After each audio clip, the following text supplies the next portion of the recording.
What's up, brand builder? Stephen Hurahan here at BrandMasterAcademy.com, and in this video you're going to learn how to use brand archetypes so you can become more strategic in your brand building approach and build brands that connect on a human level.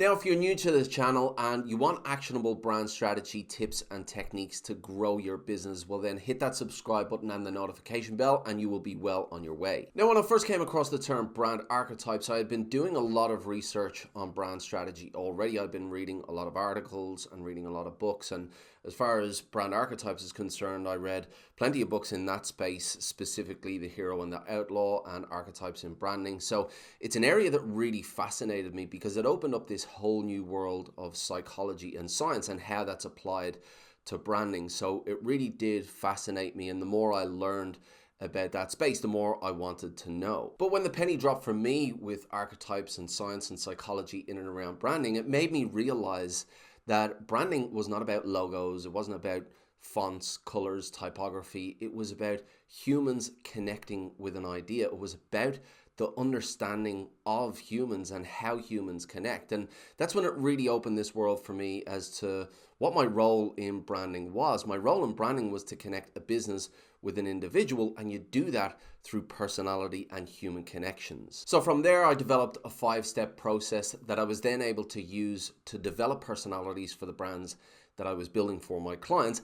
And that's the process that I want to teach you today. I want to go into each and every one of those steps so you know how to use archetypes. Number one, understand your audience's personality. Now, on the entry level, when it comes to brand strategy and identifying your audience through research and through an audience persona, demographics and psychographics are the go-to. But really, when you do that due diligence and you learn about the demographics of your audience and you learn about the psychographics, you don't really have a deep understanding of who that person is. To really understand who it is that you're trying to appeal to, who you're trying to appeal to for that brand and for that business, you really need to go a lot deeper and really start to understand their personality. Step number 2, align your audience to an archetype. Now, when you do all of this research as to who your audience is and you start to understand them, then you can identify the core desires of your audience. And this is the key here. You need to understand the core desires of your audience, what it is that they want, because then you can map them to an archetype that best suits their own personality. Number 3, identify attractive characteristics. So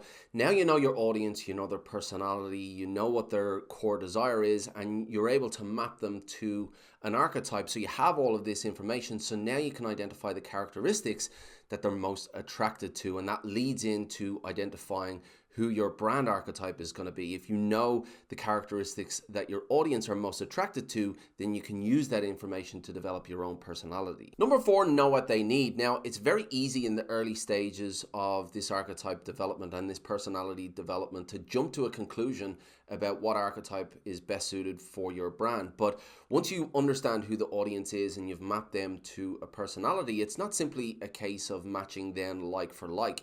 You need to understand what it is they want from the relationship that they're going to have from your brand. Do they want you to encourage them? Do they want somebody to hold their hand, somebody to guide them, somebody to be an authority in their lives? What is it that they want from their relationship with you? And you need to take the time to understand that before you define what your archetype will be. And number 5, define your brand archetype mix. So already at this stage, you have a lot of information about who your audience is, and that is critical information that you need to define a personality that's going to appeal to that person. And you also know what they want from the relationship from your brand. What is it that you're going to be in their lives? So once you have all of that information, then you can define what archetype is going to best suit your audience, what archetype is going to best appeal to your audience. Now, you don't necessarily need to pick a single archetype here. It is very important that you do have a core archetype so your personality is quite defined, but you can use a secondary or an influencer archetype to further appeal to other desires that they have. So again, understand who the audience is, understand their desires and what characteristics they're attracted to and what they want from your relationship before defining that role. But once you have all of that information, you can define your archetype or archetypal mix, and you can build your personality from there. Now, if you are watching this video, it's because you're interested in how archetypes can help your brand be more of a human, so to have more of a personality to connect with your audience on a human level. So you're probably coming to a conclusion at this stage that branding is far more than just those visuals. You might have had that conclusion already, but this really is the gateway into what real branding is, because this is the psychology behind branding, the science behind branding, the human connection behind branding. And at the end of the day, that is what branding is all about. Taking an audience or a group of people and making a business more attractive to those people through personality traits, through displaying personality traits that they're going to be more attracted to. So it's a really, really useful tool.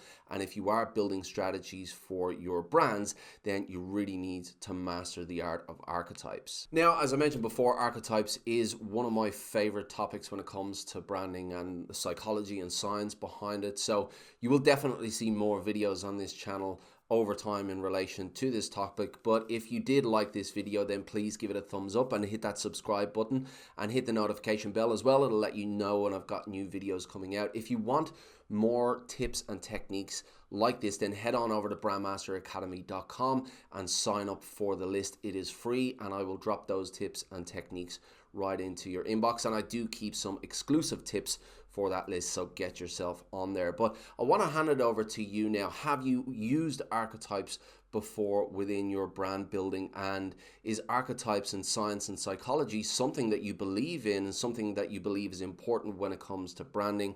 I'd love to know in the comments below. If you've got any challenges in relation to building a brand through personality or through archetypes, let me know in the comments below. I'll do my best to answer all of those questions.